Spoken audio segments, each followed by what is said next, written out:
رحمۃ اللہ وبرکاتہ۔ شعبان کے مہینے میں روزے رکھنے سے متعلق ایک سوال آیا ہے، اس ضمن میں چند ایک باتیں آپ سے کر لیتے ہیں۔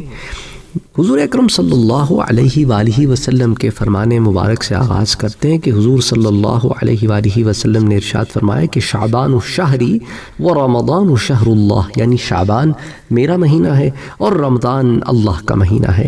جامع صغیر کی روایت ہے، حدیث نمبر 4889، یعنی آپ اس مہینے کو بہت پسند فرماتے اور کثرت سے روزے رکھا کرتے تھے۔ ام المومنین حضرت عائشہ صدیقہ رضی اللہ تعالی عنہ فرماتی ہیں کہ حضور اکرم صلی اللہ علیہ وآلہ وسلم کا پسندیدہ مہینہ شعبان المعظم تھا کہ اس میں روزے رکھا کرتے تھے، پھر اسے رمضان المبارک سے ملا دیتے تھے۔ سنن ابی داؤد کی روایت ہے، حدیث نمبر 2431۔ اچھا، ایک اور حدیث پاک میں آتا ہے کہ حضور صلی اللہ علیہ وآلہ وسلم شعبان سے زیادہ کسی مہینے میں روزے نہ رکھا کرتے تھے، بلکہ لفظ حدیث میں آتا ہے پورے شعبان ہی کے روزے رکھ لیا کرتے تھے اور فرمایا کرتے کہ اپنی استطاعت کے مطابق عمل کرو کہ اللہ پاک اس وقت تک اپنا فضل نہیں روکتا جب تک تم اکتا نہ جاؤ۔ صحیح بخاری کی روایت ہے، حدیث نمبر 1970۔ تو شارح بخاری علامہ مفتی محمد شریف الحق امجدی رحمۃ اللہ علیہ اس حدیث پاک کے تحت فرماتے ہیں کہ اس سے مراد یہ ہے کہ شعبان میں اکثر دنوں میں روزے رکھتے تھے۔ اسے تغلیباً یعنی غلبے اور زیادت کے لحاظ سے کل ثانی کے سارے مہینے کے روزے رکھنے سے تعبیر کر دیا گیا۔ جیسا کہ کہا جاتا ہے عام طور پر کہ فلاں شخص نے پوری رات عبادت کی، اس سے مراد یہ نہیں ہوتی کہ رات کے ہر لمحے میں عبادت کی، بلکہ مراد یہ ہوتی ہے کہ رات کے اکثر حصے میں عبادت کی، جسے پوری رات سے تعبیر کیا جاتا ہے۔ اس میں پھر دوسرے مشاغل بھی ہوتے ہیں، جیسے کھانا پینا ہو گیا اور دوسرے ضروریات ہو گئے، ان سے فراغت کی، تو تغلیباً کا لفظ اکثر کو کل پر کہہ دیا جاتا ہے۔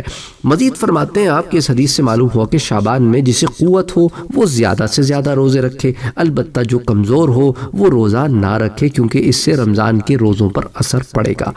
یعنی مراد تو یہی ہے کہ عبادت میں کثرت کی جائے، پر ساتھ ساتھ اس پر بھی ایمفیسائز کیا گیا ہے کہ اپنی استطاعت کے مطابق کام کرو۔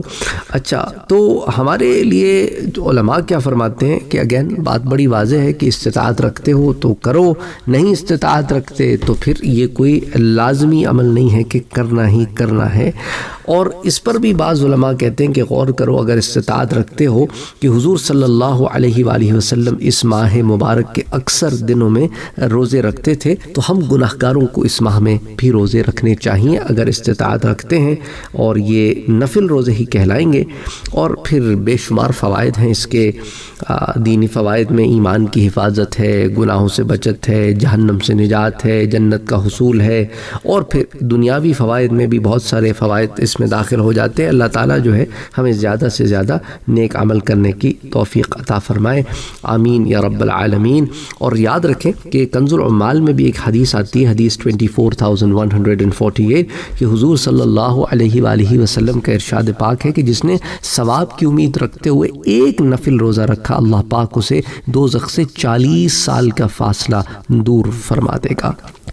اور اسی طرح حضور صلی اللہ علیہ وآلہ وسلم کا ایک اور فرمان ہے کہ اگر کسی نے ایک دن نفل روزہ رکھا اور زمین بھر سونا اسے دیا جائے تب بھی اس کا ثواب پورا نہ ہوگا، اس کا ثواب تو قیامت ہی کے دن ملے گا۔ اسے مسند ابو یعلیٰ میں روایت کیا گیا ہے، حدیث نمبر 6104۔ السلام علیکم ورحمۃ اللہ وبرکاتہ۔